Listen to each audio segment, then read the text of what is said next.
పైన వాళ్ళు ఎవరో నలుగురు నిలబడి పటాకులు కాల్చింది, బొమ్మలు వేసుకునింది, అది మొదటి ప్రయారిటీ.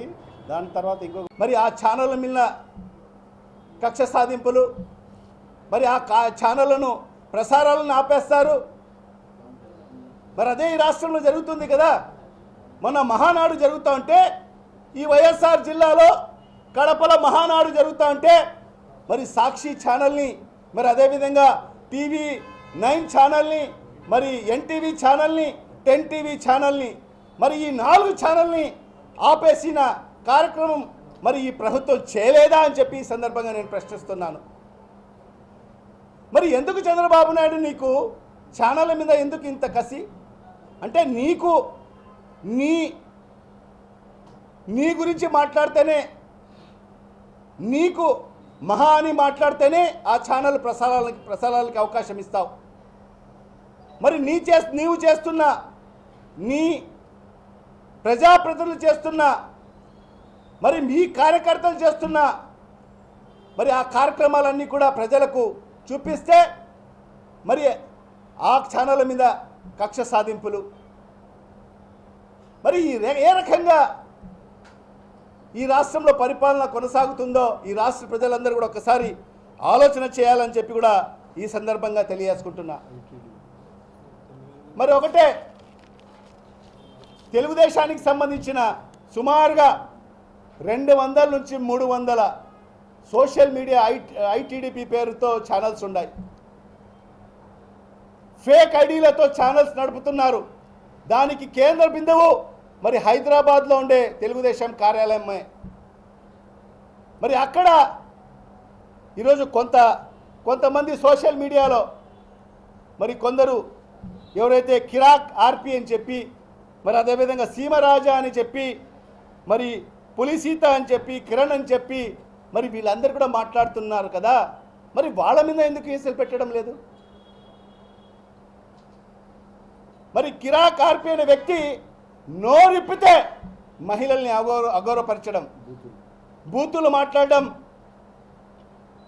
ఒక మాజీ మంత్రి రోజా గారిని మరి ఏ రకంగా ఒక మహిళల్ని అవమానిస్తున్నాడో మరి ఆయన ప్రసంగాలు వింటే తెలుస్తుంది. మరి అలాంటి వ్యక్తి మీద ఎందుకు కేసులు బుక్ చేయరు మీరు? ఎందుకు? మీ తరఫు నుంచి మాట్లాడుతున్నారనే? ఇదే ప్రజాస్వామ్యం? ఇదే బాబు నువ్వు భవిష్యత్ తరాలకు ఇస్తున్న సంకేతాలు? ఈ రకంగా పరిపాలన చేయాలి అని చెప్పి రాబో తరాలకు నువ్వు ఈరోజు మార్గదర్శకాలు చేస్తున్నావా?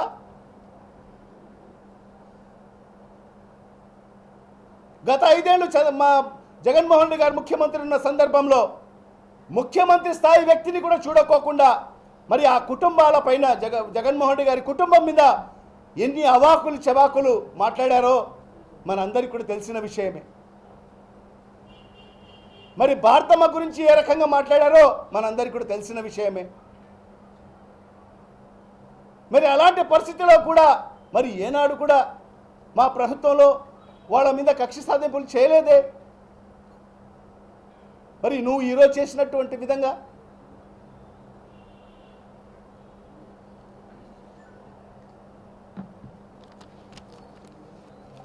నిజంగా ఈరోజు పరిపాలనని పక్కన పెట్టేసి ఈ రాష్ట్రంలో ఈ సంవత్సరం కాలంలో ఏం జరుగుతుందో ఒక్కసారి ఆలోచన చేయండి. మహిళలు సురక్షితంగా ఉండారా ఈ రాష్ట్రంలో? ఈరోజు ప్రతి తల్లిదండ్రులు భయభ్రాంతులకు గురి అవుతున్నారు. వాళ్ళ పిల్లల్ని స్కూల్కు పంపించాలన్నా, కాలేజీలకు పంపించాలన్నా కూడా భయభ్రాంతులకు గురయ్యే పరిస్థితి ఈరోజు ఈ రాష్ట్రంలో కనిపిస్తుంది. మరి ఈ సంవత్సర కాలంలో చూస్తే సుమారుగా 188 అత్యాచారాలు జరిగాయని చెప్పి కూడా ఈ సందర్భంగా తెలియజేసుకుంటున్నా.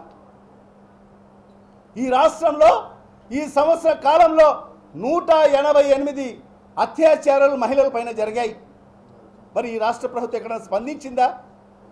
మరి ఈ రాష్ట్ర హోంశాఖ మంత్రి ఒక మహిళ, మరి ఆమె జగన్మోహన్ రెడ్డిని తిట్టేదానికి ముందుగా మీడియా ముందుకు వస్తుంది. కానీ మహిళల మీద అత్యాచారాలు జరిగితే, మరి ఈ రాష్ట్రంలో మహిళల మీద ఏదైతే చిన్నారుల మీద అత్యాచారాలు జరిగితే మరి ఏనాడు కూడా ప్రెస్ ముందుకు రాదు ఆమె.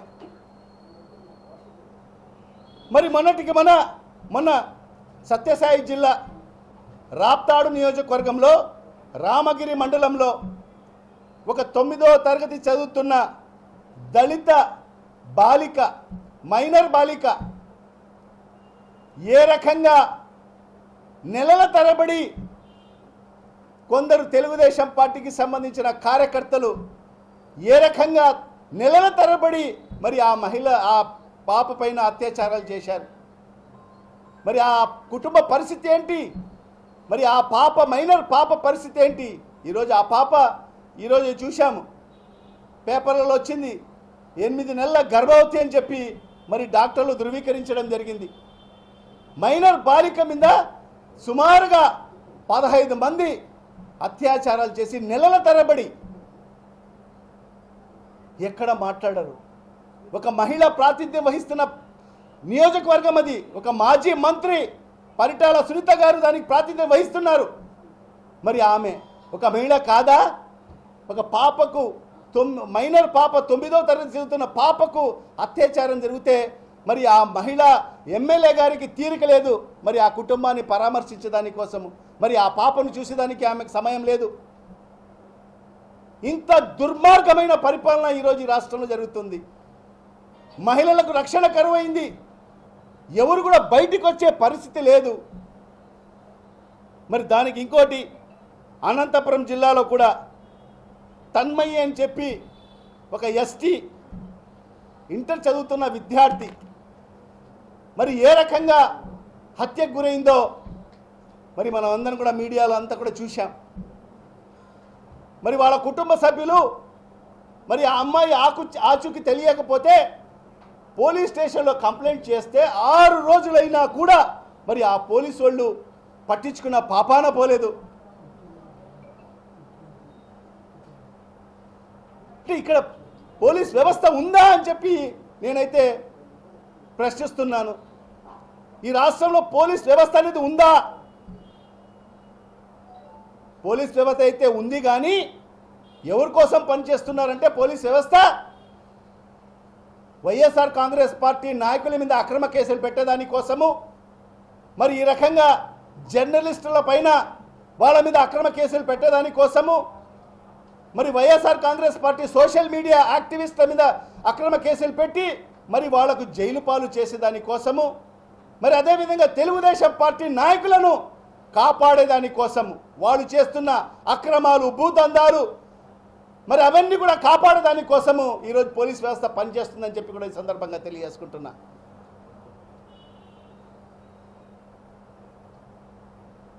ఈ ప్రజాస్వామ్య దేశంలో పోలీస్ వ్యవస్థ అనేది ప్రజలందరూ కూడా ప్రతి ఒక్కరూ తప్పనిసరిగా యూట్యూబ్లోకి వెళ్ళి కడప వార్తను లైక్ చేయండి, సబ్స్క్రైబ్ చేయండి. ఇట్లు మీ జి రమణయ్య, ఎడిటర్, కడప వార్త.